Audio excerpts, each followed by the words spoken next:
제가 장관을 그만두고 난 다음에 사랑의 교회에서 요청이 왔습니다. 오늘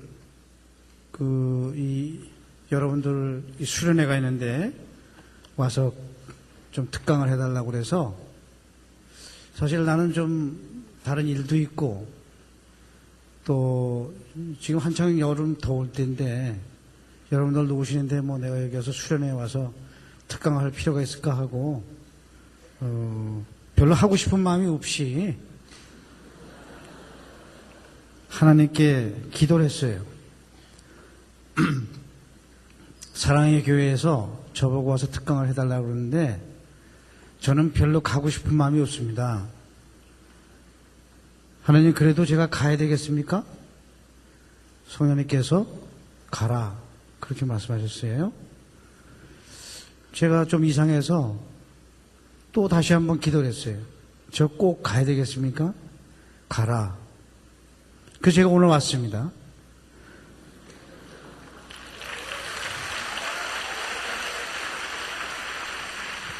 제가 들어오기 전에도 그 말씀을 드렸는데 하나님께서 저를 오늘 이 자리에 보내신 것은 틀림없이 이 자리에 누군가가 10명인지 20명인지 아니면 1명인지 100명인지 몰라도 오늘을 통해서 놀라운 경험을 하게 될 것이고, 앞으로 또 이 나라에 또 하나님 나라를 위해서 쓰임받는 큰 리더가 나올 것으로 좀 믿습니다. 제가 44년 전에 1965년에 대학교 1학년생이었어요. 제가 지금 나이가 63이에요. 우리 큰딸이 36이고 큰아들이 34이고 둘째 아들이 32인데 그 44년 전에 제가 대학을 다닐 때 그때 우리나라가 너무 가난했어요.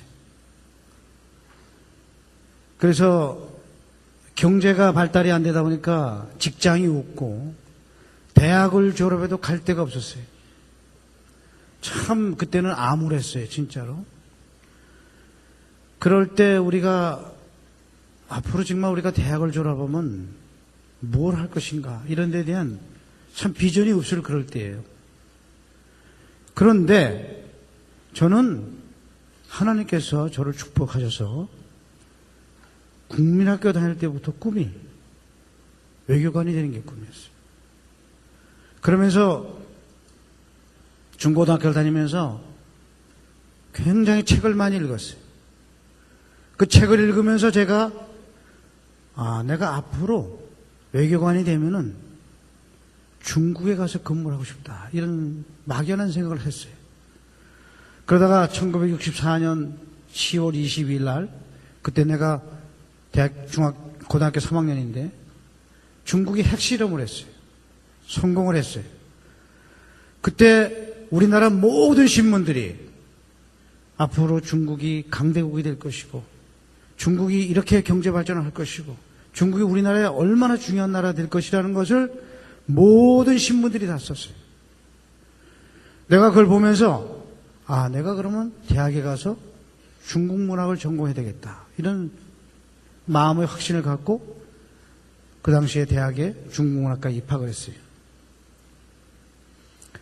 그때 직업이 없고 많은 사람들이 그 당시에 우리가 중국하고 수교가 안 돼서 그 중국어 배워서 뭐 하냐? 그럼 제가 한 30년쯤 지나면은 혹시 우리가 중국하고 30년쯤 있다가 수교를 하면은 외교관에 대해서 중국에서 근무하면 얼마나 좋겠냐, 이런 얘기를 했어요. 근데 아무도 그 말을 믿지 않는 거예요. 하다못해 우리 집안 식구들도 도대체 너 그거 배워서 뭐 하냐? 제가 지금 얘기한 말을, 그런 말을 하면은 다 비웃는 거예요, 저를. 그런데 제가 그 꿈을 갖고 대학을 1969년에 졸업해서 ROTC 장교로 인간을 해서 전방에 가서 근무를 하고 돌아와서 대학원을 들어가고 73년 봄에 외무고시에 합격해서 외교부를 들어갔어요. 그 외교부관이 된 거예요. 첫 번째 꿈을 이뤘어요. 외교부에 들어가는 그날 내가 결심을 했어요. 하나님께. 뭐라고 했냐? 내가 한국과 중국의 수교는 내가 할 것이다.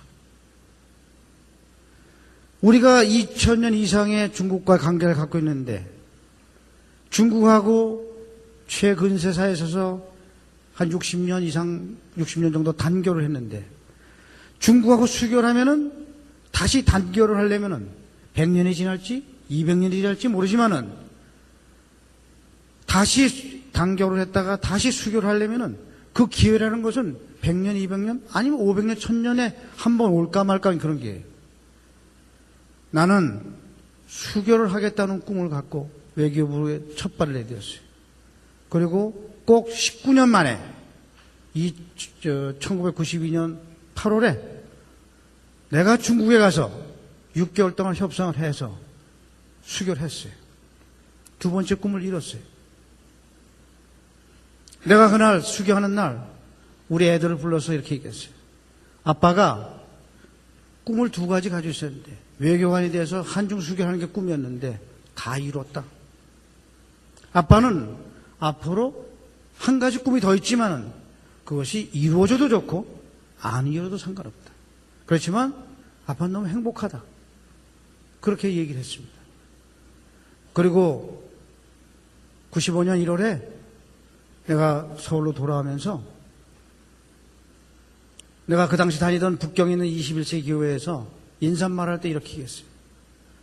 그 당시 우리 북경의 20세기 교인이 300명쯤 됐었는데 여러분들 저한테 꿈이 두 가지가 있었습니다. 하나는 외교관이 되는 게 꿈이고 두 번째는 한중 수교하는 게 꿈이었어요. 그런데 꿈을 하나님께서 다 이루어 주셨습니다. 이제 저한테 남은 꿈은 하나입니다. 주중대사가 되는 겁니다. 여러분들 제가 여러분들께 말씀을 드리겠지만은 저는 앞으로 10년 안에 주중대사가 돼서 돌아와서 여러분한테 인사를 드리겠습니다. 거기 있던 대부분의 사람들이 속으로 비웃었을 거예요. 저 사람 자기가 직업 공무원이 어떻게 주중대사를 한다고 저렇게 해서 안 되면 어떡하려고 이렇게 많은 사람 앞에서 공개적으로 얘기를 할까 그렇게 했을 거예요. 저는 그 사람들의 마음을 다 읽으셨어요. 그리고 떠났어요. 돌아와서 하나님께 기도했어요. 하나님, 저를 주중대사를 시켜주십시오. 이렇게 기도하지 않았어요. 하나님, 저는 주중대사가 됐습니다. 감사합니다. 그런데 저는 주중대사를 시시하게 하고 싶지 않습니다. 역사에서 가장 유명한 훌륭한 주중대사를 하고 싶습니다. 하나님, 그 비결을 제가 하나님께 말씀드리겠습니다. 제가 앞으로 10년 뒤에 주중대사가 돼서 갔을 때 내가 만날 장차관들을 누가 장차관이 될지를 저한테 가르쳐 주십시오. 내가 그 사람들을 위해서 10년 동안 중보기도를 하고 제가 대사로 가겠습니다. 여러분들 이런 기도 할 수 있어요. 나는 95년에 이미 그런 기도를 했어요. 95년 봄에 하나님께서 나한테 6개월 동안 기도하면서 내가 23명의 명단을 받았어요. 그리고 10년을 기도하는 걸 준비하고 계속 기도를 했어요. 하나님은 너무나 선하셔서 10년이 아닌 6년 10개월 만에 나를 주중대사로 시켰어요. 내가 주중대사 가서 떠날 때 그 23명의 명단은 45명으로 늘어나 있었어요. 내가 중국에 가서 6년 반 동안 대사를 하고 떠나서 작년 3월에 통일부 장관으로 들어올 때 그 명단은 82명으로 늘어나 있었어요. 나는 요새도 그 80명의 명단을 위해서 중보기도 하고 있어요. 그 82명 중에서 현재 장관이 5명이고 차관이 20명이 넘어요. 나의 중보기도를 받아서 살아온 사람이 10,000번의 이상의 기도를 받은 사람이 10명이 넘어요. 여러분들 10,000번을 기도하려면은 하루에 2번씩 14년간 해야 돼요.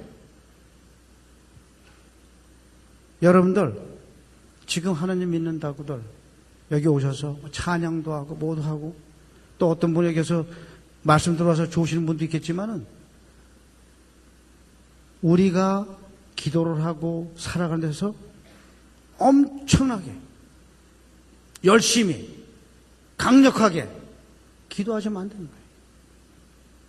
그러니까 저는 외교관으로 들어가서 36년 동안 공무원 생활을 했는데 35년 동안 외교관을 하고 나머지 1년을 통일부 장관을 했는데 내가 작년에 중국을 떠날 때 6년 5개월 말, 6년 6개월이 될 때 떠났어요.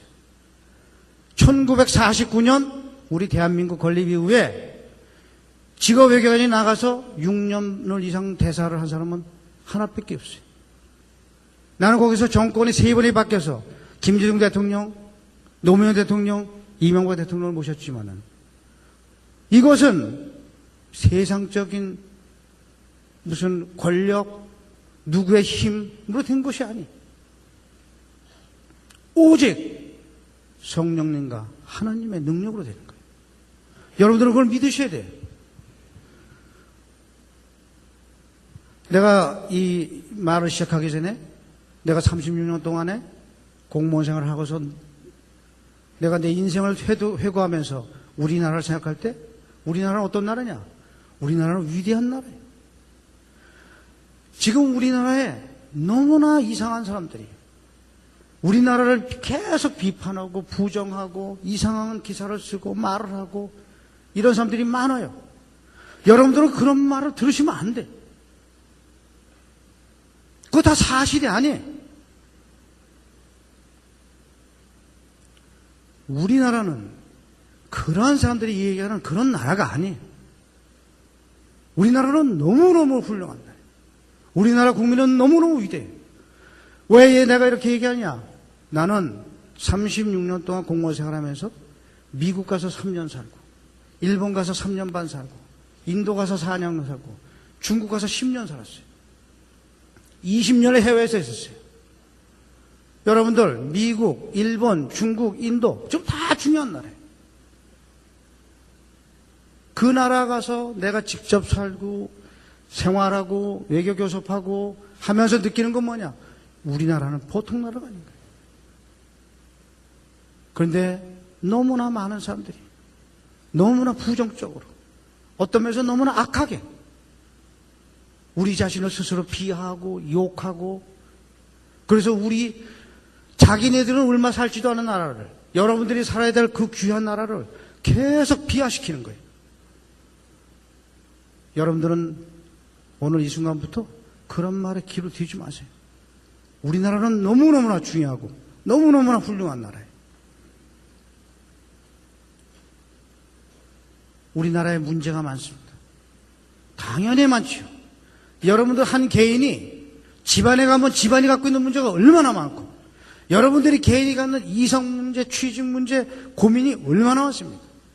그런 사람들이 4,800만 명이 모여 사는데 문제가 없다는 건 말이 안 되는 거예요. 당연히 말이. 그것은 5,000년 그래도 그렇고 3,000년 전에도 그렇고 1,000년 전에도 그렇고 예수님이 나셨을 때도 그렇고 지금도 똑같은 거예요. 문제가 없는 것이 이상한 거죠. 문제가 많다는 것은 너무나 당연한 거예요. 사람이 모여 사는데. 여러분들은 우리가 일본의 식민지 지배를 받고 한국전쟁에 나서 나라가 완전히 폐허가 되고 그런 나라를 가지고도 지금도 세계 13의 경제대국이 되고 10위권의 무역대국이 되고 여러분들이 나가서 보면 우리나라가 얼마나 발달됐다는 것은 밖에 나가면 알게 돼요. 나는 최근에 미국에 갔다 왔어요. 카나다에 갔다 왔어요. 여러분들 미국, 카나다 한번 가보세요. 여러분들이 가면서 보는 것은 어떻게 보면 환상일지도 모르지만은 여러분들이 진짜 미국에 살아보면은 우리나라가 얼마나 잘 산다는 것을 여러분들은 알 수 있어요.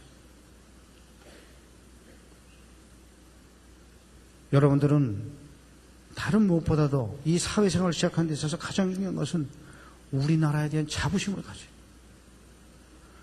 그들이 아무리 우리나라를 비판해도 이 나라는 계속 갈 것이고, 어떤 문제가 있어도 우리는 그걸 극복할 것이고, 누가 뭐라도 1000년, 2000년 이제까지 해왔듯이 대한민국 갈 거예요.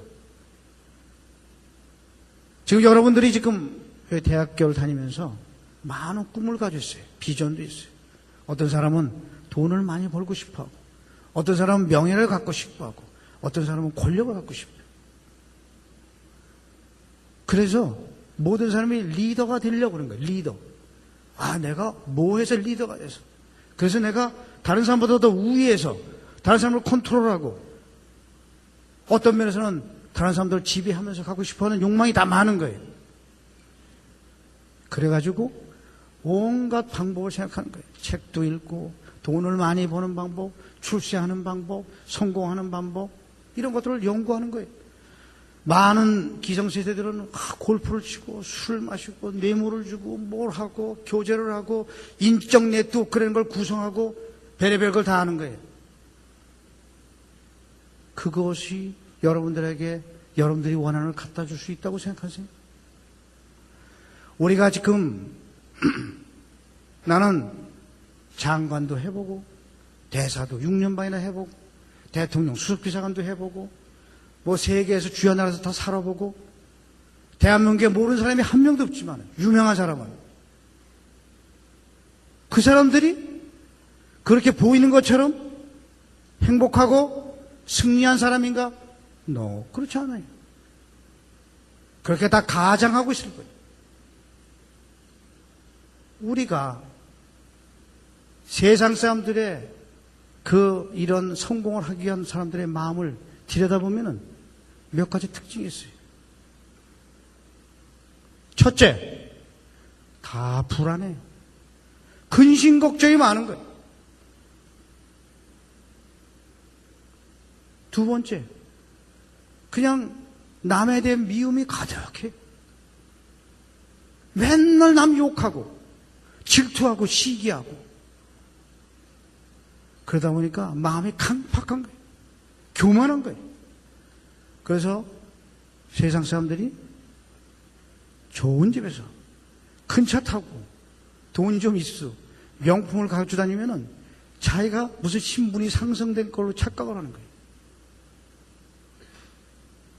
나는 대사관저라고 하는 엄청난 조업에서 살아보고 뭐 대사관의 차가 얼마나 많아요. 또 대사, 장관, 세상 사람도 존경을 받아봤지만은 내가 여러분한테 분명 말씀드린 거 그거 별로 중요하지 않더래요.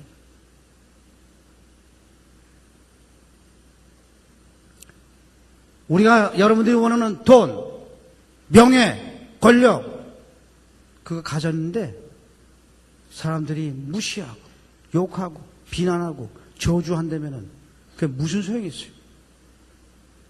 좋은 차를 타고 다니면서 매일 걱정하고 좋은 집에서 자면서 매일 불안하고 좋은 음식 먹으면서 맨날 남 욕이나 하고 그게 무슨 의미가 있나?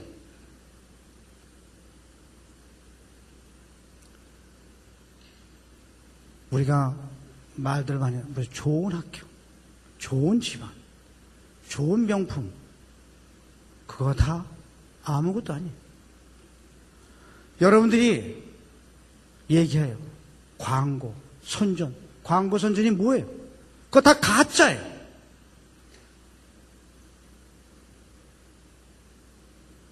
사진을 1000장 찍어서 제일 좋은 거 하나 서 포샵에서 내놓고 그거 진짜라고 그러는 거예요. 다 가짜예요.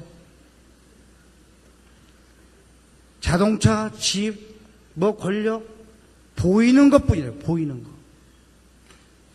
여러분들은 그런 거에 현혹되면 안 돼요. 여러분들이 하나님을 안 믿으면 상관없어요. 믿는 사람은 그런 거 현혹되면 안 돼요. 여러분들은 그런 성공을 원하시면 안 돼요. 여러분들은 인생에서 반드시 승리를 해야지. 내가 오늘 이 주제로 잡은 것이 베드로전서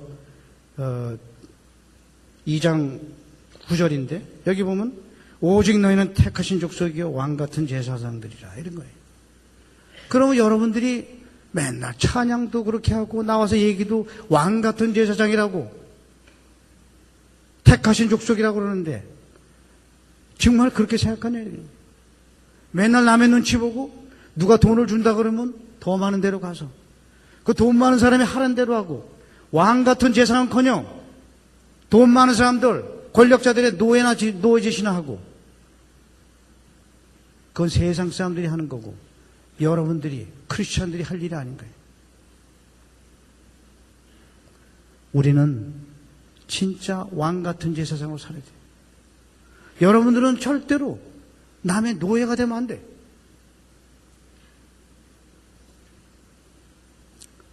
진짜 우리가 인생에서 승리하는 게 뭐냐? 축복이 뭐냐? 돈이나 명예나 권력이 있는 게 아니고 모든 것은 우리가 하나님하고 동행하면서 얻는 마음의 평강. 그게 축복이에요. 그게 행복이에요. 그래서 우리가 잠언해 보더라도 그의 오른손에는 장수가 있고 왼손에는 부귀가 있느니 그 길은 즐거운 길이요 그의 지름길은 다 평강의 길이에요. 여러분들이 뭘 하든지 간에 즐겁고 평강을 누려야 돼요. 그것은 오직 우리가 예수를 믿으면서 그 안에서 주는 부귀와 영원한 축복, 이것이 바로 우리가 인생에서 승리하는 길입니다. 그러면 왜 많은 크리스천들이 하나님께 기도하면서도 하나님을 믿으면서도 세상 사람들하고 똑같이 살 수밖에 없느냐? 가장 중요한 것은 기도예요. 내가 오늘 여러분한테 말씀드리고자 하는 것은 기도를 올바르게 해야 돼요. 기도를 혼으로 하면 안 되고 영으로 해야 된다는 걸 내가 여러분들에게 좀 강조드리기 위해서 오늘 이렇게 나왔습니다. 우리가 기도를 하는데 혼으로 기도하면은 혼적인 생각이 들어와서 내 안에 계신 영을 누르고 무시하고 압박해요. 성령이 계시지만은 혼적인 생각이 가득하니까 맨날 남을 욕하고 시기하고 분쟁을 일삼으니까 하나님을 만날 수가 없어요. 하나님하고 만날 수가 없으면 하나님과 교통할 수가 없어요. 하나님과 교통할 수가 없으면 하나님의 뜻을 알 수가 없어요. 하나님의 뜻을 알 수가 없으면 여러분들은 기도의 응답을 받을 수가 없어요. 기도의 응답을 받을 수가 없으면 여러분들은 아무리 기도해도 아무것도 모르기 때문에 좌절하는 거예요. 포기하는 거예요. 기도가 재미가 없어요. 이렇게 모여서 막 찬양하고 떠들 땐 좋은데 막상 가서 기도를 얻고 그래서 기도할 때 아무 응답을 받을 수 없으면은 기도를 계속할 수가 없는 거예요.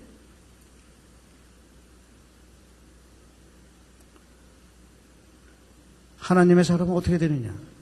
요한복음 3장 8절에 보면은 바람이 임의로 불며 네가 그 소리를 들어도 어디서 오며 어디로 가는지 알지 못하나니 성령으로 난 사람은 다 이러하니라.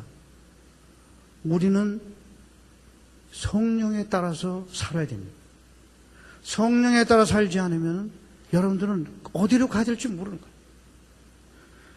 우리가 많은 사람들이 연구를 하고 공부를 하고 회의를 하고 다 그래요. 맨날 우리가 신문에 보면 회의해요. 회의. 여러분들이 사회 나가면 회의하고 대책회의하고 준비하고 그 회의하는 목적은 뭐냐? 딱 하나예요. 할 거냐? 안 할 거냐? 갈 거냐? 안 할 거냐? 이걸 결정하는 거예요. 이것을 사람들이 모여서 아무리 지혜를 짜내도 정확한 답을 알 수가 없어요. 이 답은 누가 알고 있느냐? 하나님께서 할 것입니다. 이 답을 누가 주느냐? 성령님께서 주시는 거예요. 우리가 성령에 따라서 살면 항상 가는 방향에 대한 답을 알 수 있어요. 우리가 믿음이라는 게 뭐냐? 하나님께 순종하고 하나님께서 성령님께서 하라는 대로 하는 거예요. 지금 여러분들도 기도할 때 성령님께서 여러분들한테 말씀을 주세요. 그런데 여러분들이 인간적인 생각과 욕망과 이런 것이 가득 있기 때문에 성령의 말씀을 들을 수가 없는 거예요. 내가 이 성령께서 살아계시고 성령이 어떻게 역사하시는지에 대해서 나는 수천 가지의 경험을 했지만은 앞으로 뭐 여러분들께서 언젠가 내가 책을 내면은 뭐 몇십 권의 책을 내도 낼 수 있는 그런 엄청난 양을 그런 경험을 했지만 시간이 없으니까 오늘 내가 그 중에서 몇 가지만 내가 이 성령께서 어떻게 역사하시는지를 내가 설명을 하겠습니다. 지금 중국에 가면은 이 대만 판공청이라는 게 있어요. 우리 지금 통일부에. 거기 장관이 있어요. 그 장관의 이름이 왕이에요. 그 사람 원래 외교관이. 그 사람이 옛날에 육자회담 수석대표를 하고 텔레비에 나오는데 아주 참 중국 사람으로서는 굉장히 잘생긴 그런 외교관이었는데 나중에 외교 차관을 하고 주일대사를 갔다가 돌아와서 현재 중국의 통일부 장관을 하고 있는 그 사람이에요. 제 그 왕이 장관이지만 현재는 내가 오늘 아침에도 그 사람에서 기도하고 나왔지만은 내가 지금까지 10,000번을 넘게 기도한 사람이에요. 이 사람이 내가 주중대사를 있을 때 2004년 봄에 암에 걸렸어요. 근데 그 암이 얼마나 엄중하냐? 수술해서 살아날 확률이 30,000분의 1이에요. 그 죽는 거예요. 내가 그 사람이 그런 암에 걸려서 죽을 거라는 얘기를 듣고 하루에 3번씩 눈물로 하나님께 기도했어요. 하나님, 도대체 왜 왕위를 죽이십니까? 왕위를 죽이시면 안 됩니다. 왕위를 살려주십시오. 이렇게 기도했어요. 어느 날 성령님께서 저한테 말씀하셨어요. 왕위가 나한테 자꾸 불평을 한다. 왜 내가 나라를 위해서 이렇게 열심히 일했는데 저를 이렇게 이 나이에 죽이십니까? 너무 억울합니다. 그렇게 나한테 불평을 하니 네가 왕이한테 얘기해라. 왕위는 죽지 않을 것이다. 나는 그를 사랑해서 그를 살릴 것이다. 내가 이 성령님의 말씀을 듣고 너무 놀라서 그 사람이 공산당원이고 중국 정부의 차관인데 내가 그 얘기를 어떻게 할 수 있겠어요? 안 했어요.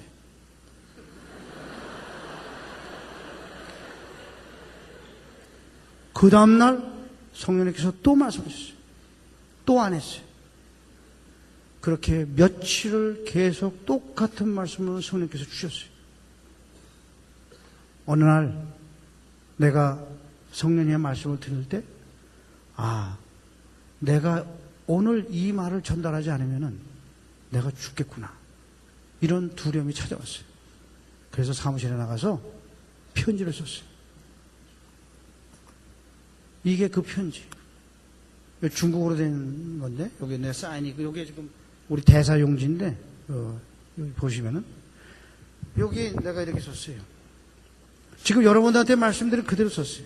중간에 내가 왕차관이 아프다는 소식을 듣고 하루에 3번씩 울면서 하나님께 기도하고 있습니다. 하루빨리 왕차관이 건강이 회복되기를 기도하고 있습니다. 며칠 전에 하나님께서 나한테 이렇게 말씀하셨습니다. 왕위가 나를 원망하고 있다. 내가 나라를 위해서 이렇게 열심히 일했는데 왜 저한테 이런 중병을 주십니까? 너무 억울합니다. 그런데 하나님께서 나한테 또 이렇게 말씀하셨습니다. 나는 왕위를 사랑한다. 너 안심해라. 내가 반드시 그의 건강을 회복시켜 줄 것이다. 이렇게 말씀하셨습니다. 왕차관, 걱정하지 마십시오. 당신은 분명히 살 겁니다. 아무 걱정하지 마십시오. 그렇게 제가 편지를 쓰고 중국어로 된 전도서와 잠언을 카피해서 외교부로 보냈어요. 3, 4주가 지난 다음에 왕차관이 저한테 전화했어요. 김 대사, 나 살았습니다. 나 김 대사의 편지를 받고 살았습니다. 제가 그 전화를 받고 난 다음에 그 자리에서 무릎 꿇고 통곡을 하면서 하나님께 감사했습니다. 내가 그 사람을 위해서 10,000번씩 기도를 한 사람인데 그럼 하나님이 왜 나한테 10,000번씩 기도를 시키셨냐, 이게. 그 사람을 위해서. 하나님이 이미 그 사람이 병을 걸린다는 걸 다 알고 계셨다. 그 사람이 어떤 사람이냐? 육자회담의 수석대표고, 탈북자를 관장하는 사람이고, 동북공정을 관장하는 사람이고, 한중관계의 모든 전략과 정책을 결정하는 사람. 한중관계에 있어서 너무너무나 중요한 사람. 1995년에 하나님께 앞으로 제가 대사가 돼서 제가 상대해야 될 사람을 가르쳐 주십시오 할 때 가장 먼저 주신 이름 중에 하나가 이 왕이 차관이었어요. 그때 왕위는 아주 국장에 불과했어요. 그렇지만 10년 뒤에 그 사람이 차관이 돼서 그 사람이 중풍에 걸렸을 때 내가 이미 9,000번 10,000번의 기도를 쌓아서 하나님께 눈물로 3번씩 통곡을 하니까 성령님께서 나의 그런 감동을 받고 말씀을 주시더라는 얘기예요. 여러분들이 한 번 기도하고 2번 기도하고 성령의 말씀을 들을 수 있냐 이런 얘기예요. 여러분들이 어느 누구로 해서 10,000번의 기도를 하면은 성령님께서 왜 말씀 안 주시겠어요?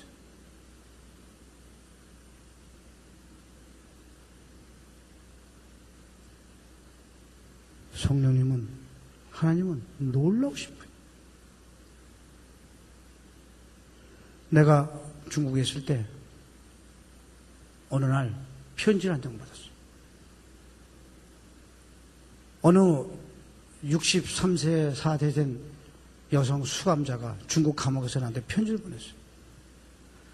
대사님, 저는 원래 크리스천이었습니다. 근데 중국에 와서 죄를 져서 중국 감옥에서 현재 형을 살고 있습니다. 제 형이 10년을 받았습니다. 지금 3년 반이 됐습니다. 근데 앞으로 한 1년 정도 지나고 난 다음에 이 중국에 가석방제도라는 게 있으니까 형을 반을 살고 나면 가석방을 시켜주니까 저를 가석방을 되게 해주십시오. 그럼 제가 이미 65세입니다. 근데 제가 하나님께 기도했습니다. 하나님, 저 감옥에서 내보내 주십시오. 하나님께서 저한테 이렇게 말씀하셨습니다. 김하중 대사한테 이 건을 부탁해라. 그래서 제가 이 편지를 씁니다. 제가 그 편지를 보고 무릎 꿇고 하나님께 여쭤봤어요. 하나님, 이 편지가 진짜입니까? 진짜다. 그럼 제가 이 사람을 구해낼 수 있습니까? 당연히 구해낼 수 있지.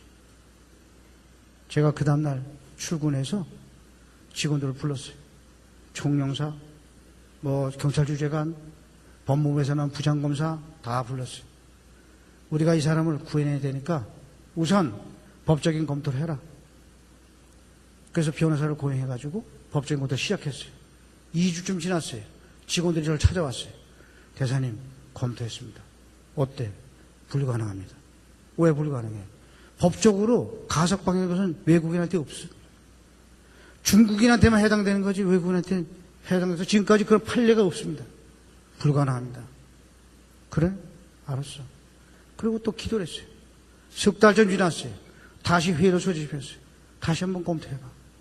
또 불가능합니다. 알았어. 또 기도했어요. 석 달 전 지났어요. 다시 검토해봐. 불가능합니다. 그래? 알았어. 또 지났어요. 그렇게 1년 이상이 지났어요. 어느 날 제가 다시 소집을 했어요. 그랬더니 거기 있던 부장검사가 이렇게 얘기를 하는 거예요. 지금 그 사람은 서울에 돌아와서도 지금도 부장검사예요. 대사님, 저는 크리스찬이 아닙니다. 대사님께서 크리스찬의 사랑하는 마음을 가지고 그 죄수를 그렇게 불쌍하게 여기시는 거 저 굉장히 아주 감동스럽게 생각하고 있습니다. 근데 저희가 말씀드리지 않습니까? 저희가 지금 5번, 6번씩 검토를 했는데 불가능하다고 말씀드리지 않습니까? 이 사랑하시는 거하고 현실적으로 이루어지는 거하고는 괴리가 있는 법입니다. 그 대사님, 이제 그만두시죠. 만일 진짜 이 사람이 가석방이 되면은 저는 공무원을 그만두겠습니다.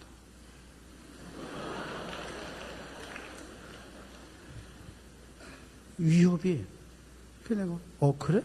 진짜 그만둘 거야? 예. 가석방이 되면 그만두겠어. 그래. 그럼 그만둘 준비나 해.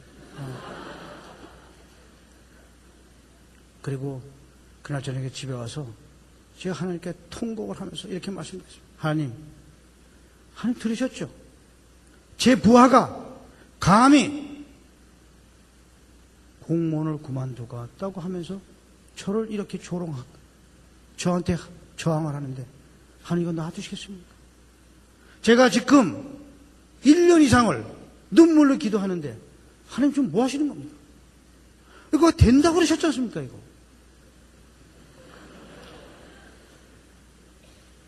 그때 성령님께서 저한테 말씀하셨어요. 너 중국의 법무장관을 만나라. 제가 출근해서 직원들 불러서 중국 법무장관 면담 신청하라고. 중국의 법무장관이 우아이잉이라고 하는 여자예요. 유일한 장관. 지금도 그 여자가 장관이에요. 신청을 했어요. 장관 면담 신청하면 보통 2, 3일 있으면 회답이 오는데 아침에 신청했는데 저녁 때 회답이 왔어요. 내일 아침 10시에 들어오라고. 좀 이상하다고 생각해서 갔어요. 가서 딱 보니까 그 우 장관이 한 170쯤 되고 여자가 아주 기품이 있고 아주 멋있게 생긴 그런 여자 장관이 기다리고 있었어요. 그래서 들어갔는데 저하고 딱 소라더니 막 얘기를 하다가 저를 탁 앉는 거예요. 자기는 김대사를 너무나 보고 싶었대요. 왜 그러냐고. 자기가 산동성 부성장을 할 때 한국에 여러 번 갔다 왔대요. 한국에 대해서 너무나 좋은 인상을 갖고 있어요. 그런데 자기가 장관이 되고 난 다음에 많은 사람들이 한국 대사에서 얘기를 하는 걸 들으면서 한국 대사를 한번 보고 싶었대요. 근데 자기가 장관 된 지 1년 반 동안에 한 번도 외국 대사를 만난 적이 없는데 어저께 퇴근을 하는데 비서가 오더니 한국 대사가 면담 신청이 들어왔다. 그래서 자기가 당장 내일 들어오라고 하시다고. 그러면서 이렇게 만나면서 너무 반갑다고. 그러면서 그냥 계속 저를 쳐다보면서 앉아서 얘기를 하는데 저한테 한마디 말할 기회도 안 주고 계속 얘기를 하는 거예요. 그 제가 이렇게 보니까 벌써 이미 하나님께서 그 장관의 마음을 다 만지신 거예요. 그때 자기가 말을 다 하고 나더니 근데 대사님 혹시 저한테 무슨 하실 말씀 있으십니까? 있습니다. 뭡니까? 사실은 이렇게 우리 부끄럽게도 한국에서 여성이 한 명 와서 이렇게 죄를 지어서 감옥에 들어가 있는데 이 사람이 지금 나이가 64세가 넘었습니다. 어떻게 그 사람을 가석방을 좀 시켜주십시오. 그렇습니까? 그랬더니 옆에 있는 국장 보고 이 케이스 알고 있어? 알고 있습니다. 어떻게 된 거야? 그 국장이 중국말로 북한은 불가능한 겁니다. 그 장관이 이렇게 보더니 불가능? 불가능? 이러는 거예요.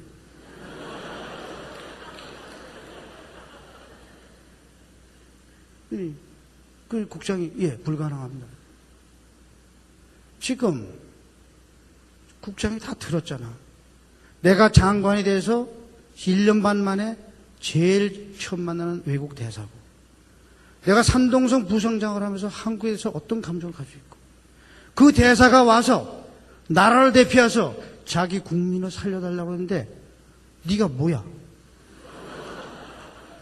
다시 얘기해봐. 국장이 깜짝 다시 검토하겠습니다. 당연히 다시 검토해야지.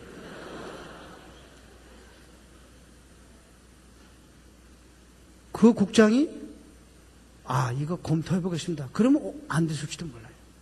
근데 내가 앉아있는 앞에서 딱 그거 안 되는 겁니다. 이러니까 자존심이 상한 거예요. 나보게 되는 거예요. 대사님 돌아가시죠. 그렇지만은 대사님께서 일생 처음으로 저를 만나셔서 대한민국 정부를 대표해서 국민을 위해서 말씀하신 거 저 절대로 가볍게 생각하지 않겠습니다. 안심하시고 돌아가십시오. 나왔어요. 중국 법무부 앞에서 차를 타는데 우리 부장검사가 저한테 왔어요. 대사님, 왜? 이거 될 것 같습니다. 무슨 소리야?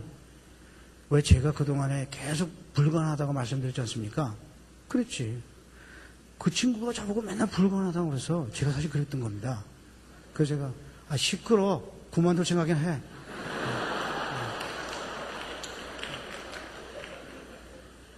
그리고 돌아와서 계속 기도했어요.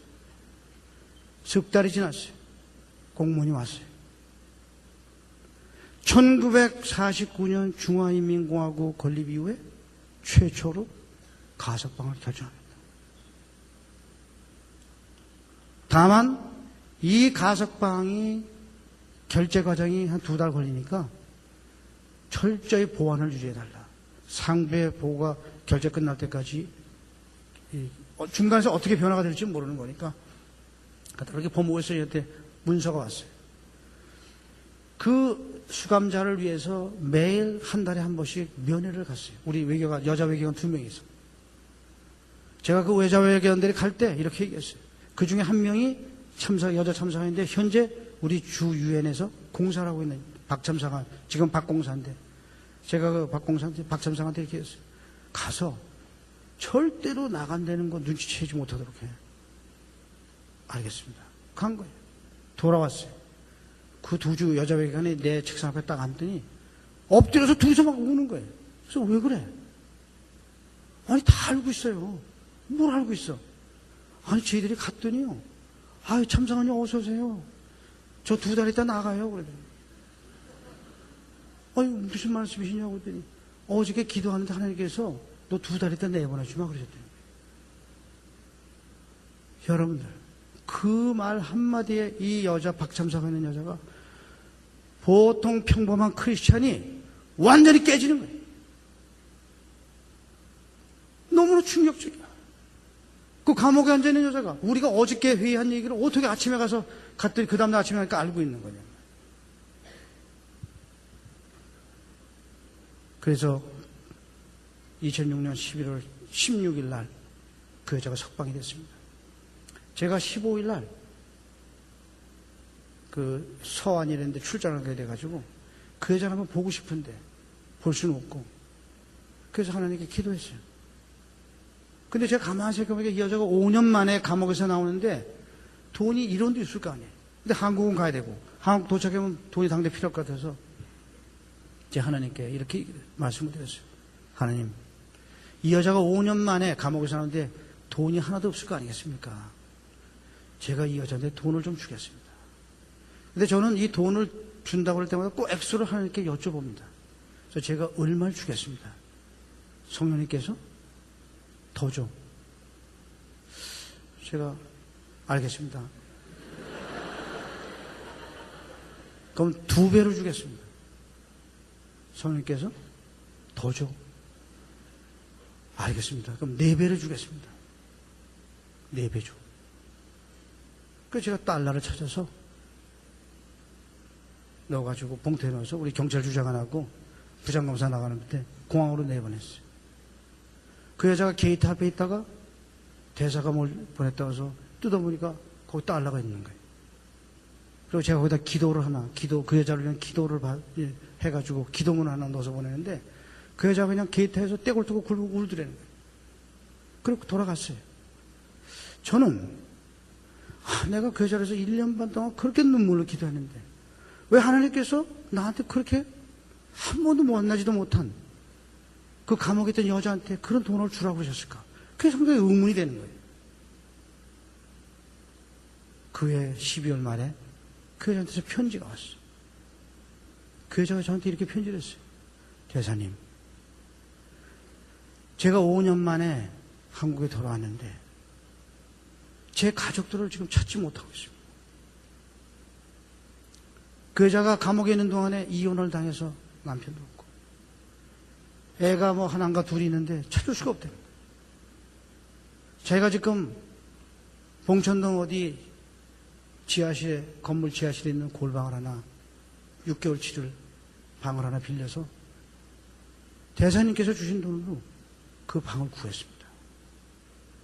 저는 지금 생각해 보니까 제가 만일 그 돈이 없었으면 서울의 한 거리에서 노숙자로서 얼어 죽었을 겁니다.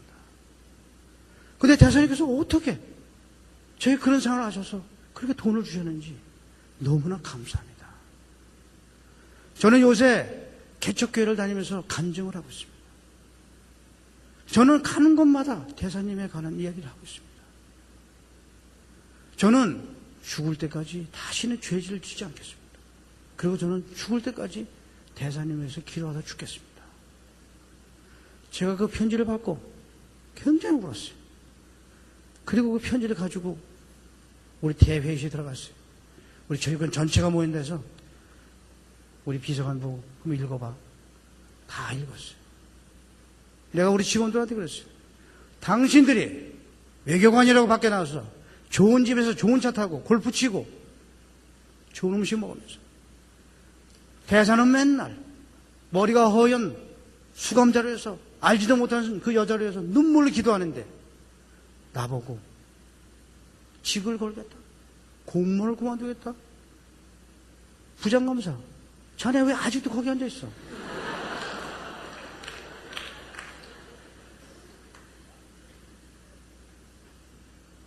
정신도 똑바로 차려. 당신들이 리더야?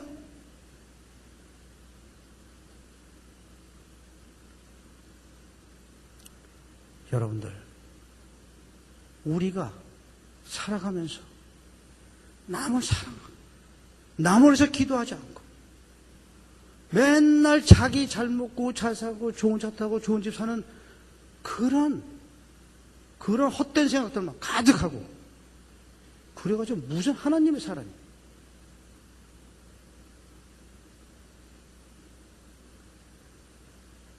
아까 내가 말씀드렸지만 우리 나한테는 애가 셋이 있는데 딸이 있고 아들이 있고 아들이 있는데 그 중에 둘이 결혼했어요. 여러분들이 지금 다 결혼에 대해서 관심이 많으니까 내가 우리 애들을 어떻게 결혼시켰는지 좀 얘기 좀 해줄게. 다 그거 하면 흥미가 있을 거예요. 우리 딸이 지금 유엔에서 근무를 하고 있어요. 근데 그 우리 딸이 25살, 26살 그 즈음에 어느 분이 우리 딸을 위해서 기도를 하면서 이렇게 말씀했어요. 너의 딸의 배우자는 내가 결정해 놨다. 너의 딸의 결혼에 관해서는 너희들은 관심을 갖지 말아라. 내가 내 때에 네 딸의 배우자를 보여주겠다.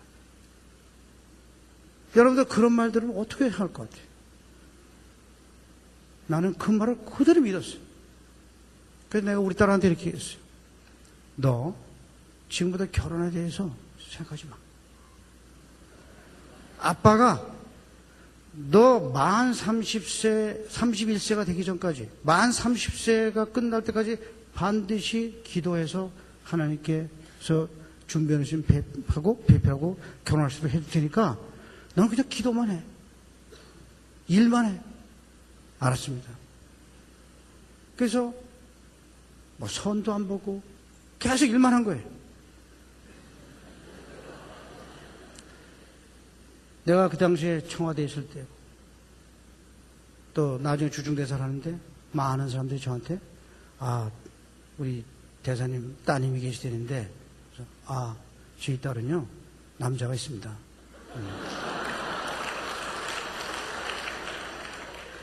그 남자가 있던데 어떻게 말이 안 되잖아요. 그러면 더 이상 얘기가 안 되죠. 그 우리 사람이 어딨냐? 하느님이 가만히 있어 그냥. 그죠? 그렇게 이제 넘어왔는데 드디어 우리 딸이 30살이 이제 6달만 했으면 30살이 되는 우리 딸이 75년 3월생인데 30살이 되는 그 직전에 그러니까 4년 11월에 우리 사람한테 어느 장로의 아들이 이제 누가 소개를 해서 들어온 거예요. 우리 사람이 답답한 거예요. 나보고 그런 거예요. 여보, 우리 지금 이렇게 한 4, 5년을 기다리는데 혹시 얘가 개일 줄 모르니까, 하나님이 준비하신 애일 줄 모르니까 당신 기도 좀 해봐. 나 기도 안 해. 기도 좀 해봐. 나 그런 거 기도 안 해. 기도 안 했어요. 우리 사람이 나를 그냥 못 살게 구는 거예요, 계속. 그래서 어느 날 할 수 없이 몰래 내 방에서 혼자 문 잠그고 기도하면서 하나님께 여쭤봤어요. 하나님, 참 죄송합니다. 근데 혹시 얘가 하나님이 말씀하신 개입니까? 내가 기도하고 처음으로 하나님께서 침묵하신. 너무 당황했어요. 그 다음날 다시 해봤어요. 다시 침묵하신. 사흘째 또 말씀드렸어요. 또 침묵하신. 한 번도 그런 일이 없는데 마음에 불안함이 있는 거예요. 이거 왜 이럴까? 근데 나흘째 되는 날 제가 기도를 막 하려고 그러는데 집사람이 막 제 방으로 뛰어왔어요. 그래서 제가 문을 잠그고 있으니까 문을 나보고 들어오더니 당신 교회에서 기도해 봤어? 왜 그래? 기도해 봤어요?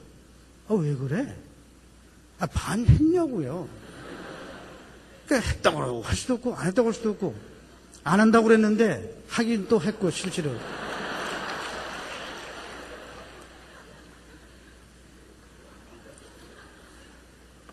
근데 집사람이 지금 북경에 있는 전도사가 전화가 왔는데 오늘 아침에 기도를 하는데 대사님을 위한 기도한 것도 아닌데 기도하는데 벼랑간에 성령님이 탁 뚫고 들어오시더니 김대사가 왜 나라를 위한 기도를 했지 쓸데없는 기도를 하고 있느냐 이렇게 자기한테 말씀하시더니 이 전도사가 너무 당황한 거예요. 그래가지고 이걸 고민한 거예요. 이거 말을 전할 수도 없고 안 할 수도 없고. 그래가지고 밤에 우리 사람한테 전화를 해서 사모님 사실 오늘 아침에 제가 기도하는데 성령님께서 무슨 대사님이 쓸데없는 기도를 하신다는데 저는 이게 무슨 소리인지 모르겠다고. 근데 그 순간에 우리 사람이 딱 안 거예요. 그 남자에서 기도했나 보구나. 그래서 뛰어온 거예요. 제가 그 소리를 듣고 우리 사람을 막 해설 쳤어요. 내가 이때까지 그렇게 많은 기도를 했는데 한 번도 응답을 안 하신 적이 없는데 말이야. 내가 지난 4월 동안 침묵을 지켜서 내가 얼마나 불안한 줄 아냐고 말이야.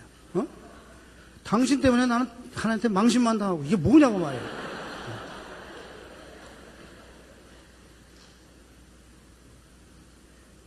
나한테 다시는 그런 소리 하지 마. 가라고 그러고.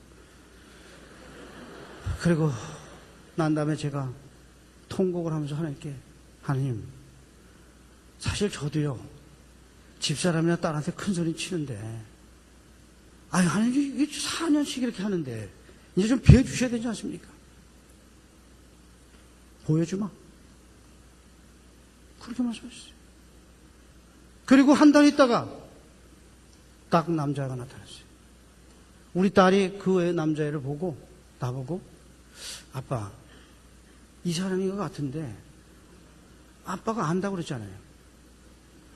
그러니까 내가 하나님께 제가 제 사위인지 어떻게 압니까? 네가 그를 보면 알리라. 제가 2005년 2월에 서울에 잠깐 나왔을 때 호텔에서 만났어요. 지 딸이 그 남자를 데리고 들어오는데 제가 딱 일어섰어요. 보니까 제 사위예요. 그래서 내가 집사람 보고 이랬어요. 우리 사람 쟤야.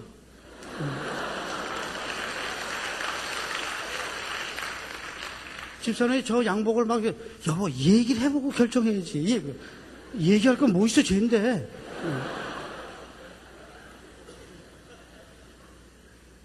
나는 걔가 누군지도 모르는 거예요. 아버지가 누군지 집안이 누군지 전혀 모르는 거예요. 제가 그렇게 얘기했어요. 딸 보고 쟤다. 그러니까 네가 마음에 끌리면 해. 걔도 동의하면 그렇게 마음의 준비를 하라고. 그런데 얼마 있다가 그 남자가 이제 프로포즈를 하고 우리 딸이 이제 동의를 했는데 그때 제 딸이 인도에서 근무를 하고 있었어요. 이메일이 저한테 왔어요. 아빠, 이 남자애가 자기한테 이메일을 보냈는데 그 이메일의 내용이 뭐냐면 자기 집에 남자만 둘인데 자기 형이 3년이 위인데 아직 결혼 안 했대요. 그래서 금년 1월에 자기 집안 식구가 모여서 결정을 했는데 금년에는 형이 가고 너는 내년에 간다. 그렇게 결정을 했다는 거예요. 다 동의했다는 거예요. 그러니까 우리는 결혼을 하더라도 2006년 9월에나 할 수 있다는 거예요. 그러면 그때는 우리 딸이 만 31살이 넘는. 그러니까 우리 딸이 이렇게 얘기해요. 아빠가 30살에 한다고 그랬는데 내년에 한다면 얘가 아닐 수도 있지 않냐 이러는 거예요. 그래서 내가 무슨 소리야 걔야. 그리고 너는 금년에 하는 거야. 아주 30살을 조정하는 거야. 현실적으로 아니죠. 제가 이렇게 기도를 했어요. 하나님, 이제 이 결혼 문제를 결정하려면은 그 남자의 부모를 만나야 되겠습니다. 근데 저는 여기 대사로 있으니까 만날 수가 없습니다. 그 부모를 중국으로 보내주십시오. 그렇게 기도했어요. 계속 끊임없이 2주가 지났어요. 남자의 아버지가 저한테 전화했어요. 제가 누구의 애비입니다. 아, 그러십니까? 이렇게 해서 애들이 결혼하기로 했다는데 저희들도 아주 기쁘게 생각하고 있습니다. 아, 그러십니까? 그래서 아무래도 저희가 이 문제 때문에 한번 저희가 중국에 가야 되겠습니다. 아이, 감사합니다. 제가 4월 중순에 가겠습니다. 아이, 감사합니다. 그날 제가 무릎 꿇고 하나님께 감사합니다. 하나님 정말 감사합니다. 이 사람들을 보내서 감사합니다. 그러면 제가 이 사람들이 오면은 결혼 날짜를 잡아야 되는데 저희 딸이 2005년 3월에 31살이 되니까 2005년 2월에 결혼시켜 주십시오. 안 돼. 그럼 2005년 1월에 시켜 주십시오. 안 돼. 아, 그럼 2005년 가을에 2006년 가을에 해야 됩니까? 아니지. 그럼 2005년 12월에 할 수 있습니까? 아니. 11월에 합니까? 아니. 그 10월에 할 수 있습니까? 아니. 그럼 9월에 할 수 있습니까? 9월에 해라. 그래서 제가 집사람을 불렀어요. 여보, 9월에 결혼식 하니까 준비해. 집사람이, 여보, 남자의 부모를 만나거나 얘기를 해야지. 당신 좀 무슨 소리 하고 있는 거야? 9월이야. 그냥 믿으면 돼. 그걸 계속 기도했어요. 4월 중순에 그분들이 오셨어요. 얘기를 했어요. 그분들이 이러신 거예요. 사실 우리 애가 둘이라서 금년에 큰 아들을 결혼시키고 내년에 우리 둘째 아들을 하려고 그러는데 좀 이해를 해 주십시오. 알겠습니다. 그러면은 애들이 이렇게 장성했으니까 약혼이라도 먼저 시키는 게 어떠시겠습니까? 좋습니다. 6월 달에 시키시죠. 좋습니다. 그럼 저희가 6월 말에 다시 오겠습니다. 그렇게 하시죠. 돌아가셨어요. 저는 계속 기도했어요. 6월 말에 다 왔어요. 약혼식을 했어요. 떠나면서 그분들이 다시 얘기했어요. 그러면 내년 가을에 결혼하는 거 안 하고 저희가 돌아가겠습니다. 그래서 제가 잠깐만 제가 한 가지만 말씀드리겠습니다. 사실 제가 이렇게 두 분이 오시기 전에 하나님께 두 분을 보내달라고 기도했습니다. 2주 있다 저한테 전화하신 겁니다. 그날 밤에 제가 하나님께 여쭤봤습니다. 결혼을 언제 시켜야 되느냐? 금년 가을, 금년 9월에 시키라고 저한테 하셨습니다. 두 분도 하나님을 믿으시는 분이시니까 돌아가서 기도를 좀 해주십시오. 돌아가셔서 응답을 받으시면 9월에 하시고 응답을 못 받으시면 내년 가을에 하시죠. 어떠십니까? 좋습니다. 저희도 기도하겠습니다. 근데 저희는 아직까지 한 번도 응답을 못 받았습니다. 알았어요. 돌아가시죠. 돌아가셨어요. 저희 딸이 인도로 돌아갔는데 제가 딸 보고 이랬어요. 너 내일 또 인도 가서 사표내. 무슨 소리냐 이게. 또 9월에 결혼하려면 8월 말까지 서울 들어와야 돼. 8월 말까지 서울 들어오면 이삿짐을 싸려면 너 7월에 그만둬야 돼. 그러려면 6월에 네가 돌아가서 사표를 내야지 7월부터 떠날 준비를 할 거 아니야. 너 사표 안 내면 결혼 못 해. 집사람하고 딸이 저한테 막 항의를 하는 거예요. 하여튼 이후 여하를 만나고 사표를 내. 사표를 내면 결혼하는 거고 사표 안 내면 결혼 못 해. 낼 거야 안 낼 거야? 지 딸이 내겠습니다. 그래서 돌아가서 그 다음날 사표를 탁 냈어요. 그리고 저는 계속 기도했어요. 다시 2주가 지났어요. 또 남자의 아버지가 저한테 전화했어요. 대사님, 저희가 기도했습니다. 네. 저희가요, 아무리 해도 하나님의 말씀을 듣기가 어려워서 저희가 잘 모르겠습니다. 아, 그러시군요. 그런데 대사님, 그냥 결혼을 9월 달에 시키시죠. 왜 그러십니까? 글쎄, 뭔지요. 그거 안 시키면 큰일 날 것 같습니다. 그냥 시키시죠. 좋습니다. 그래서 9월 했어요. 여러분들, 내가 한 말이 내 개인적인 거와 내 희망을 얘기하면 그 말은 능력이 없어요. 그렇지만 기도로 해서 수백 번, 수천 번을 기도하고 눈물로 기도하고 받은 말씀을 주면은 그 말씀을 듣는 사람이 그 말을 거역할 능력이 없어요. 쥐 딸이 사표를 내고 결혼이 결정되고 떠나는데 유엔에서 사표를 반려했어요. 여러분들 유엔 들어가기가 얼마나 그런지 아세요? 그런데 유엔에서 왜 사표를 내려고 그러냐? 결혼 때문에 그렇다. 그럼 휴직해라. 몇 년 원하냐? 2년 원한다. 2년 휴직해라. 2년 휴직했어요. 작년에 돌아갔어요, 유엔으로. 그 사표는 결혼이 결정된 다음에 냈으면 안 돌아오는 사표. 순종했기 때문에 하나님께서 사표를 돌려주신 거예요.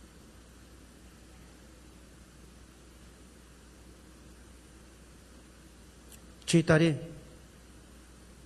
지금 이제 딸이 하나 있는데 손녀가 우리 딸도 정말 독실하기가 신실하기가 말할 수 없는 하나님의 딸인데 기도도 많이 하고 근데 그 우리 손녀가 내가 한번 통일부 장관을 있을 때 퇴근하는데 우리 사람이 이메일을 주는 거예요.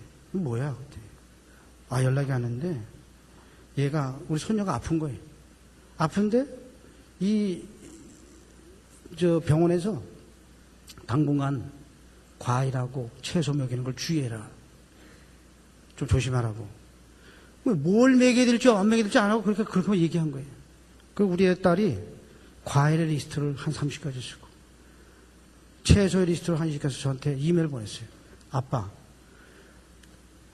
하나도 안 먹일 수 없지 않느냐. 그러니까 아빠가 기도를 좀 해서 뭘 먹여야 될지 안 먹여야 될지 해야 돼. 여러분들 웃죠? 왜냐? 제가 제 손녀를 위해서 매일 눈물로 기도하는 걸 우리 딸은 아는 거예요. 그런 눈물의 기도를 할 때는 하나님께서 대답을 주셔야 된다는 걸 우리 딸은 아는 거예요. 그래서 내가 목욕을 하고 하나님께 하나님 얘 바나나 먹을 수 있습니까? 안 돼. 사과 먹일까요? 먹여라. 동그라미 OX에서 집사람한테 보내. 그러면 이메일을 쫙 보내면 우리 딸은 무조건 그대로 하는 거예요. 100% 확실. 내가 왜 이 말씀을 드리냐면 우리가 무슨 일을 할 때 준비하기 위해서 엄청난 기도를 해야 된다 이런 얘기예요.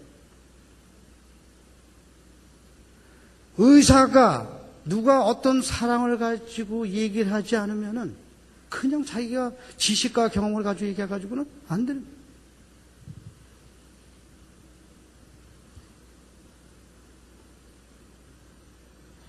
이게 얼마가 남은 거예요, 시간이? 20분 남았어요? 네.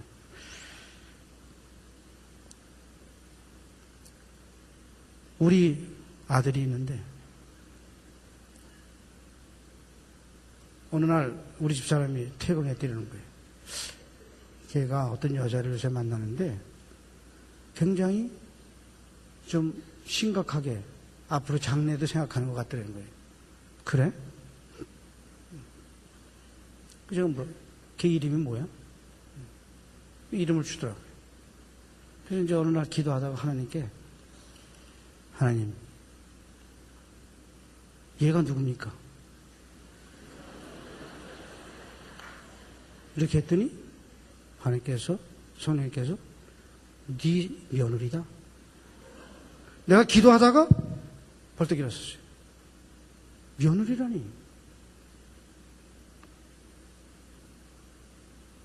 20일을 기도했어요. 20일 내내 네 며느리다. 내가 우리 아들한테 전화했어. 야, 너 그 여자애 말이야. 아빠가 한번 얼굴 볼 수 있겠니? 왜요? 아니, 내가 좀 보고 싶어서. 너 그 여자애 집 좀 찾아가서 부모 보고 내가 좀 한번 얼굴 좀 보고 싶다 그런다고. 너 그렇게 부탁 좀 해볼래? 알겠습니다. 너 큰 부담 갖지 말고 한번 데려와봐. 그래서 이제 주말에 왔어요. 데리고. 내가 이렇게 거실에 앉아있는데 우리 며느리 그 아가씨하고 둘이 들어왔어요. 내가 우리 그 아가씨 보고 첫 마디가 내가 이렇게 얘기했어요. 너구나. 그 아가씨가 이렇게 보는 거예요. 네가 내 며느리래. 우리 집사람이 너무 놀라고 우리 아들이 너무 놀라는 거예요. 내가 그 말을 아무한테도 안 한 거예요. 내가 20번을 기도했는데 너를 위해서 하나님께서 20번 다 네가 내 며느리래. 네가 누군지 너네 집안이 누군지 난 몰라. 그렇지만 너는 내 며느리야. 네가 동의하고 너네 부모가 동의하면 나 결혼하고 할 거야. 내가 물어봤어요. 너 소망이 무슨 희망하는 게 있니? 있습니다. 뭐야? 저 방언을 하고 싶습니다. 그래? 방언 우리 준비기도 하고 하자. 하루를 준비했어요. 그 다음날 우리가 4시에 앉아가지고 집사람하고 시작했어요. 내가 우리 며느리 될 사람한테 방언을 달라고 하나님께 그냥 기도하고 들어갔어요. 손잡고 기도하는데 10분 만에 방언이 탁 터졌어요.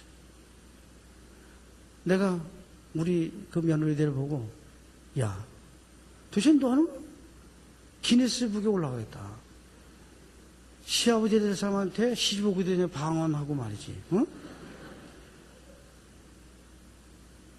그리고 내가 물었어요. 근데 너 아버지 뭐 하시니? 뭐 하십니다. 그래? 형제는 몇이야? 그래? 나한테 상관없어. 그리고 내가 데리고 가서 우리 그 며느리들한테 기도한 기록을 다 펴줬어요. 몇 월 며칠 날 줄 쳐서 내가 하루에 난 300명으로 해서 기도하니까 쫙 리스트가 있는데 거기 딱 그는 내 며느리다. 그 다음날 그는 내 며느리다. 그거를 우리 며느리가 보고 막 통보를 하는 거예요.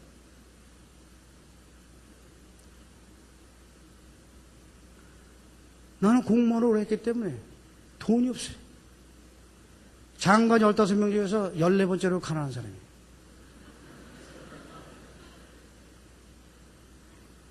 우리 아들, 딸 결혼식 하는데 100만 원도 못 줬어요.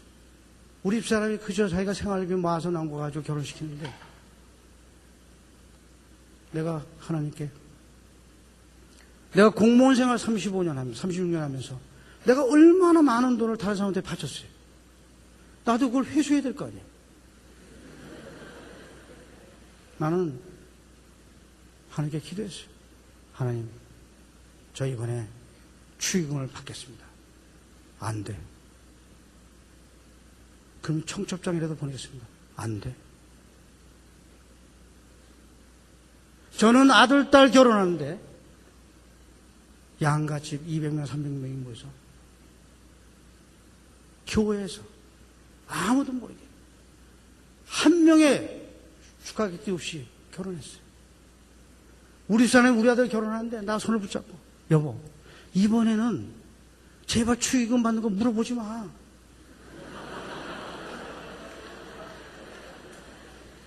이번에 그 돈 없으면 큰일 나, 우리. 무슨 소리 하고 있어. 받지 마. 받지 마시래. 못 받는 거예요. 내가 가서 주중대사 한대. 우리 온누리 교회에서 기쁨홀이라고 하는 한 800명이 들어가는 큰 방에서 하는데 하객이 양가 합해서 200명이. 생각해보세요. 큰데 200명밖에 없어요. 얼마나 초라해. 나의 손님이 한 명도 없는 거예요. 우리 아들 친구밖에 없어요. 내가 우리 아들을 붙잡고 있어요. 미안하다. 근데 어떡하냐? 하나님께서 하지 말라고 그러니까. 그 아들이지만 잘 이해를 못하는 거예요. 내가 작년에 통일부 장관이 됐어요. 청문회를 하는데 국회의원들이 이러는 거예요. 청문회 시작하기 전에, 장관님은 도대체 무슨 그런 인생을 사셨어요? 왜요? 아니, 뭐 돈도 없고 아무것도 없고 아무리 이거 뒤져도 아무것도 없는데 그렇게 재미있는 인생을 사셨고 어디 그런 인생을 사셨어요? 아무것도 없는 거예요. 나는. 저희가요, 장관님 같은 분한테 존경을 좀 표하고 싶습니다. 네. 저는 그게 무슨 소리인지 몰랐어요. 청문회 들어갔어요. 여러분들 혹시 청문회 때문에 얼마나 시끄럽습니까? 청문회가 시작됐어요. 10시에. 11시가 됐어요. 벼랑간에 위원장이 이러는 거예요. 여러분들, 우리 김 장관님 너무 훌륭하시지 않습니까?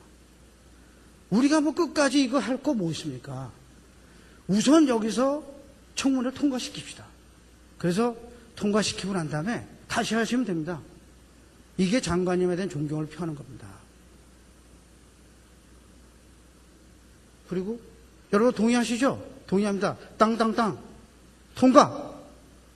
그리고 난 다음에 자, 그럼 질문은 계속 하시죠. 여러분들 청문회를 하다가 1시간 만에 중단하고 그 청문회 결과를 통과시키고 난 다음에 4시간을 계속했어요. 질의응답을. 왜 그러냐? 성령의 사람이니까 가는 거예요. 그 좋은 차, 그래봐야 남들로부터 맨날 욕먹고 신문에 나고. 그 청문회가 끝난 다음에 우리 아들들이 저한테 찾아왔어요. 아버지, 너무 감사합니다. 제가 지금 회사를 다니는데 너무나 많은 사람들이 자기한테 전화해서 너 아버지 진짜 대단하다. 내가 그래서 우리 아들을 불렀어요. 그래서 내가 축의금도 못 받았어.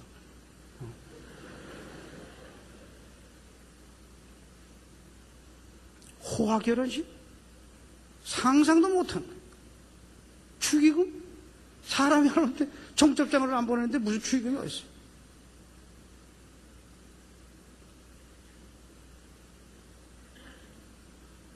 사람을 1000명씩 불러서 돈을 그렇게 벌고 그게 명문 집안이?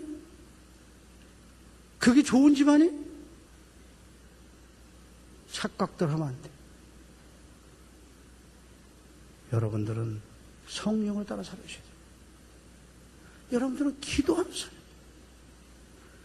끊임없이 기도해요. 끊임없이 나무를 새 기도해야 돼요.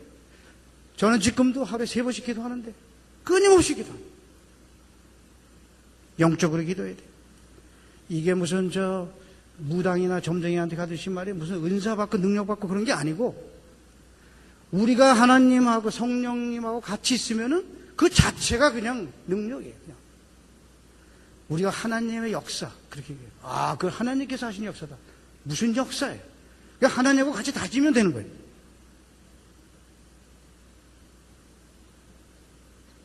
야곱이 죽을 때 자기 아들들 위해서 말을 2000년 뒤에 일어날 일도 1000년 뒤라도 다 얘기를 하는 거예요. 왜냐? 그 몸을 성령이 꽉 지배해서 말을 뱉으면 사람이 하는 말이지만은 그 말의 능력은 성령이 나오기 때문에 엄청난 능력이 돼서 그것이 그대로 이루어지는 거예요. 우리는 하나님도 안 만나고 새벽 기도 나와서 헌으로 기서 기도하면서 중원 보내가면서 1시간씩 기도하고 나 새벽 기도 갔다. 무슨 소용이 있어요 그게. 우리는 하나님 한 분에만 집중해야 돼요. 나는 이렇게 대사다고 장관했지만 무식하기가 그칠데 없어요. 지난 20년, 25년 동안 한 편의 영화를 본 적도 없고 한 편의 드라마를 본 적도 없고 운동 경기도 안 보고 다 그거 다 보면은 기도에 영향을 미쳐서 안 보는 거예요. 운동 경기 보다가 내 기도 시간 놓치면 어떻게 해요? 안 보는 거예요, 처음부터. 5대1이 되든 6대1이 되든 그거하고 나하고는 아무 상관이 없는 거예요.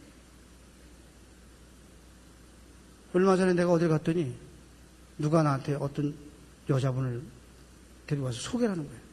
누구누구라고. 나는 그래서 왜 나한테 소개하는지 이해를 못하고 그래서 인사를 받았어요.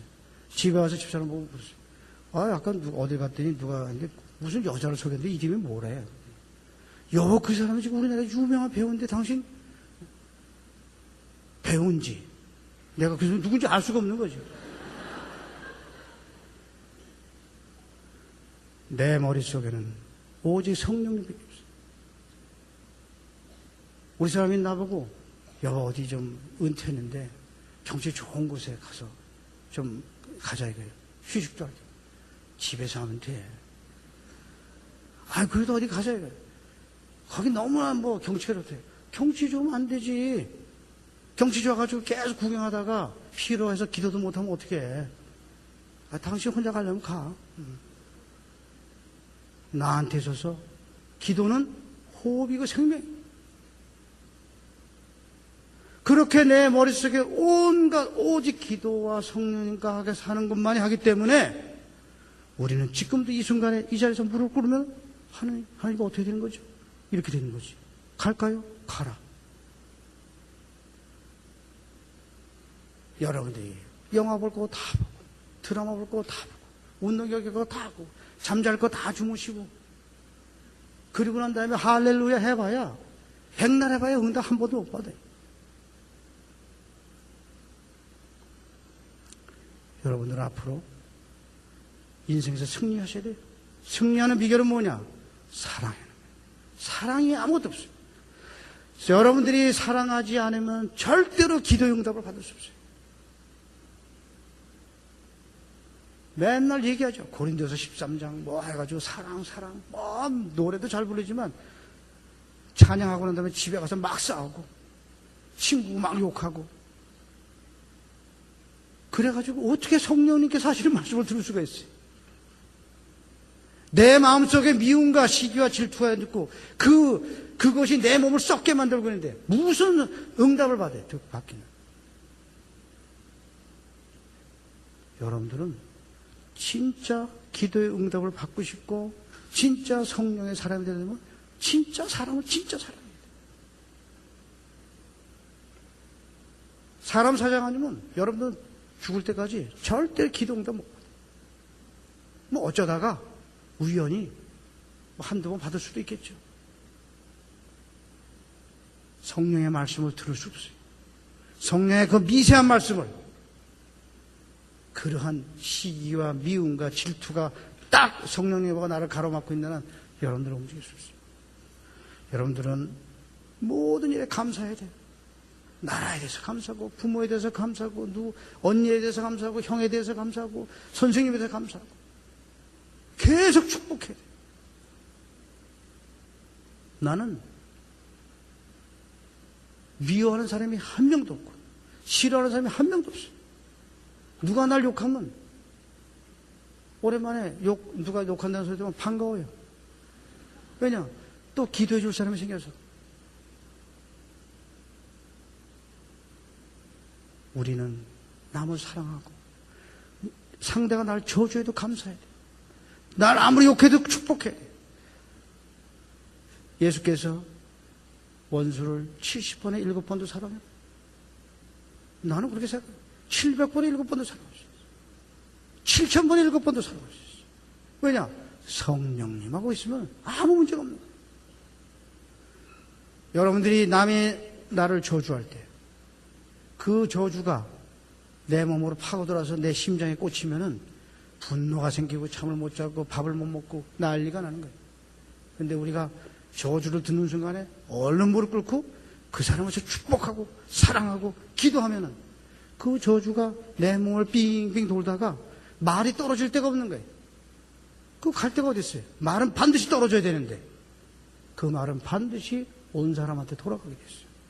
온 사람은 자기가 저주했는데 그 저주가 자기가 다시 오니까 정말 이건 난감하지. 성경에 그 머리에다 불을 올려놓는다고 그러잖아요. 여러분들이 성령의 사람이 되면은 얼마든지 저주도 이길 수 있고 누가 욕해도 얼마든지 웃을 수 있고 어떤 무섭지 않아요. 왜 왕 같은 제사장이냐? 누가 나를 시험해도 시험을 넘길 수 있고 누가 나를 위협해도 그 위협을 넘길 수 있어요. 성령님께서 함께 하시니까. 여러분들은 정직하셔야 돼요. 앞으로 여러분들이 세상에 승리하시는데 지금 신문에 나온 모든 사람들이 왜 그런 신문에 톱을 장식하면서 그렇게 불쌍하게 비참하게 쓰러져 가느냐? 전부 거짓말해서 그런 거예요. 지금 말이죠. 교회 다니는 사람들도 밥 먹듯이 하게 거짓말. 교회들도 이 불법을 자행하기를 아주 아무렇지도 않게 하는. 교회 자신이 무슨 관시를 통해서 인맥을 통해서 막 되지 않는 일을 막 하는 거예요. 그러면서 그걸 자랑하는 거예요. 그게 하나님의 역사라고 얘기하는 거예요. 그게 어떻게 역사예요, 그게? 잘못된 거지. 그러한 죄의식이 없는 거예요. 여러분은 정직하세요. 여러분들이 정직하지 않으면 여러분들은 언젠가 반드시 사단이 파놓은 함정에 빠지는 거예요. 그렇기 때문에 그 많은 사람들이 그렇게 비참하게 그 높은 사람들이 안타깝게 하루아침에 그냥 불명예스럽게 그 어떤 나락으로 떨어지는 거죠. 여러분들 지금 우리나라가 어렵고 경제가 어렵고 다 어려워요. 우리나라만 어려운 것이 아니고 세계가 다 어려워요. 지금만 어려운 것이 아니고 2000년 전에도 어렵고 신라 때도 어렵고 통일신라 때도 어렵고 고려 때도 어렵고 이조 때도 어렵고 다 어려웠어요. 안 어려울 데가 없어요. 여러분들 지금 대학교 들어오면 내가 한 4년 지나고 나면은 취직 걱정. 좋은 데 들어갔어요.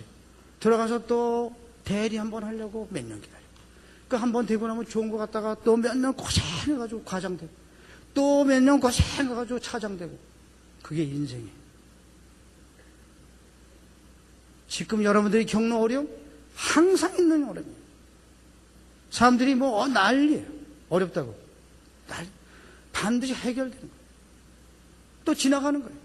또 문제가 생겨요. 또 해결하는 거예요. 그렇게 가는 거예요. 인생은. 어려울 거 하나도 없어요.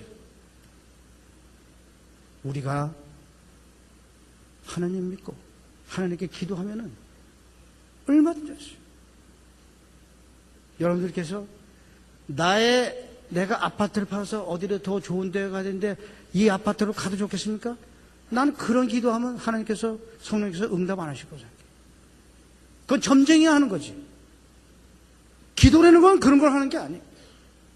기도라는 것은 남의 영혼을 구하고 나라를 위해서 기도하는 거지 개인을 위해서 그렇게 기도하는 거 아니에요. 부모들이 맨날 와서 우리 아들 좋은 대학 보내게 해주십시오. 그 전부 기도하면 하나님께서 그거 어떻게 그 좋은 대학에 그 많은 사람을 다 집어넣겠어요. 하나님께서 합당하셔. 하나님께서 보시기에 우리 대학에 들어가면 되게 보내주십시오. 그렇게 하면 되는 거예요.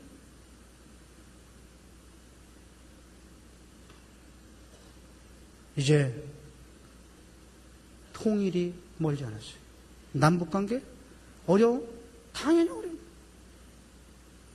당연히 어렵다는 게 뭐냐? 어둠이 짙으면 새벽에 가까워. 이제 통일은 멀지 않았어요. 여러분들이 생각하는, 신문에서 얘기하는, 전문가들이 얘기하는 그런 식으로 통일은 절대 안 와요. 통일은 도둑같이 올 거예요. 깜짝 놀라는 시간에 올 거예요. 여러분들은 그 통일의 시대에 멀지 않아서 여러분들이 다 통일 시대의 주역이에요. 여러분들이 다 북한에 가서 활동하고 여러분들 준비해야 돼요. 통일이 되면은 한국과 중국과 일본이 이 아시아의 중심이 되면 그러면 세계 중심의 축이 동북아로 오는 거예요. 여러분들은 저절로 이 세계 중심의 축이 아트평양 시대에 사는 거예요. 동북아 중심의 시대에 사는 거예요. 여러분들은 진짜 기도를 많이 해야 돼요. 여러분은 공부를 많이 해야 돼요. 영어 공부도 많이 해야 되고 중국어도 해야 되고 일본어도 해야 되고 맨날 전도사 되고 목사 되기 전에 맨날 찬양만 하다가 갈 수가 없잖아요. 나는 여러분들께서 누구든지 사랑하고 매사에 감사하고 정직하게 하면서 외국어도 잘하고 그래가지고 이 통일의 시대, 이 동북아 중심 시대 리더가 되어야 된다고 생각해요. 그걸 위해서 여러분들은 계속 남으로서 중보기도 나라를 위해서, 민족을 위해서, 불쌍한 사람을 위해서, 내 가족 중에 영혼을 구원받지 못한 사람을 위해서 기도해야 돼요. 영적으로 기도해야 돼요. 영적으로 기도해야지 하늘문을 여는 거예요. 하늘문을 열어야지 하나님을 만나고 하나님을 만나야지 여쭤봐야지 대답을 듣고 그래야지 응답이 되고 그래야지 여러분들이 가는 방향을 딱 잡고 가는 거예요. 아까 내가 처음에 하나님께 기도해서 안 가겠습니다 그랬더니 가라 그랬더니 여러분들이 무슨 그런 게 있을까? 무슨 말씀이야? 당연히 그런 거지. 나는 하루에 만난 모든 사람을 만날 때마다 기도하고 밥을 먹으러 갈 때도 기도하고 여기서 저기 차 타고 갈 때도 기도하고 여기서 서울에서 여기 내려올 때도 계속 기도하고 저기 앉아서도 기도하고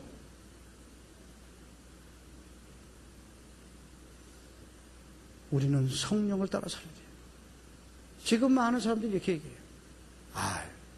크리스찬이면 됐어요. 영혼 구원됐고 그저 이제 세상에서 적당히 살다가 당신도 크리스찬들은 하늘나라 가잖아요. 그 하늘나라 가서 또 영생을 누리면서 잘 살면 되죠. 그렇게 새 땅에서 살 때 그렇게 아주 각박하게 그렇게 힘들게 살 거 없어요. 그렇게 얘기들 해요. 그 마귀의 말이에요. 마귀는 하늘에 있는 걸 못 잡아먹고 땅에 있는 것만 잡아먹고 왜 사람들이 마귀를 무서워해요? 자기를 잡아먹을까 무서워요. 우리가 하늘의 것인데도 불구하고 땅의 것으로 행동하니까 마귀를 무서워하는 거예요. 여러분들은 그렇게 말하는 사람들의 말에 그 마귀의 유혹을 이겨야 돼요. 여러분들은 힘들게 살아야 돼요. 예수님은 3년 동안 공생을 하시다가 33살에 돌아가셨지만 그래도 수천 년 동안 하나님의 아들이라고 이렇게 했는데 여러분들이 앞으로 60을 살고 80을 살면서 그렇게 맨날 편하게 그렇게 자기 인생을 엔조이하면서 살 수 있느냐? 내가 이때까지 봤을 때 그렇게 산 사람들은 다 허망한 인생을 가는 거예요. 어떤 사람들은 골프장에 가서 36홀 저걸 잘하게. 저는 그 말을 들 때마다 그 사람이 얼만큼 잠자리에 누워서 허망할까? 우리는 기도를 하면서 하나님, 저 죽을 때도 제가 죽을 때도 기도하면서 죽게 해주십시오. 저 죽을 때 그저 하늘나라로 가는 그 즐거움을 그걸 느끼면서 떠나도록 해주십시오. 이렇게 기도하면 얼마나 잘 때도 기쁘고 하늘나라 갈 때도 기쁠 텐데 골프 쳐놓고 좋은 집 놓고 떠나면서 얼마나 슬프겠어요 그 사람들. 여러분들은 그런 마귀의 유혹에 넘어가면 안 돼요. 그 유혹을 이기는 것이 여러분들의 사명이에요. 여러분들은 오늘의 제가 준 말대로 왕같은 제사장이 되셔야 돼요. 여러분들 리더가 돼야 돼요. 리더는 반드시 힘들고 어렵고 고난의 길을 가야 돼요. 그러니까 하나님, 예수님께서 나를 따르거든 십자가를 지고 따르라. 그분은 큰 십자가를 지셨지만 우리는 조그만 십자가를 들고 가야 돼요. 십자가를 내려놓고 다 놀고 그래 가지고 안 돼요. 나는 보통 이런 얘기를 기성세대가 있는 데 가서 안 해요. 내가 오늘 여러분한테 이렇게 얘기하는 것은 여러분들은 반드시 앞으로 이 나라를 위해서도 그렇고 하나님 나라를 위해서도 리더가 돼야 돼요. 리더가 되기 위해서는 기도해야 돼요. 기도하면 방향을 잡으면 뭐든지 하나님께서 지시한 대로만 움직이면 여러분들은 반드시 여러분들이 원하시는 그 리더가 되고 있고 승리하는 삶을 살 수 있을 겁니다. 기도하겠습니다. 하나님 아버지, 오늘 이렇게 아버지를 사랑하는 젊은이들을 한 자리에 모이도록 해주시고 이렇게 말씀을 듣도록 허락해 주시기 은혜 감사합니다. 아버지, 이제 이들이 오직 아버지 말씀에 순종해서 성령님의 뜻에 따라 살기를 원합니다. 이들이 모든 것을 아버지께 아뢰고 아버지의 뜻을 알아서 그의 순종함으로써 진정한 성령의 사람이 되기를 원합니다. 아버지, 이들의 기도를 들어주시옵소서. 이들의 기도에 응답하여 주시옵소서. 그러면서 이들이 각 분야에서 모든 사람들도 존경받고 사랑받는 그와 같은 리더들이 될 수 있도록 아버지께서 도와주시옵소서. 그리고 그것을 통해서 아버지께서 모든 영광 받아주시옵소서. 예수님의 이름으로 기도드립니다. 아멘.